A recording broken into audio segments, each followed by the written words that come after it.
Hola a tots i feliç tornada de vacances. Avui tornem a estar amb llet nostra i us portem una recepta que heu escollit vosaltres. Fa uns mesos, abans d'estiu, us vam preguntar quina recepta us venia de gust que féssim. Una recepta de la cuina catalana i, sens dubte, la guanyadora va ser mel i mató. I la veritat que no pot ser més fàcil, només necessitareu 2 ingredients. Un serà la llet, òbviament, en aquest cas serà llet sencera, que ja la tenim aquí preparada. I l'altre ingredient és el suc d'una llimona. Ja està, no necessitem res més. Comencem. Començarem ficant la llet fresca i el suc de la llimona a una olla i ho portarem al foc. Ho deixarem a foc mig baix fins que bulli.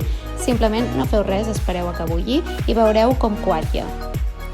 Retirarem del foc i en un recipient juntament amb un colador i un drap hi ficarem aquesta mescla i ho deixarem colant entre 2 i 4 hores a la nevera. Mentrestant, el que farem és preparar l'acompanyament del nostre mató. Per suposat portarà nous i mel i per fer-ho una mica més especial el que farem és jugar amb unes maduixes i la ratlladura d'unes llimes. El que farem és saltejar les maduixes amb una mica d'oli d'oliva i la ratlladura de llima durant un minutet. I ja només ens quedarà emplatar. Simplement hi tirarem tanta mel com vulgueu. A nosaltres personalment ens encanta molta mel. Les nous no cal ni partir-les, les posem senceres i ja està.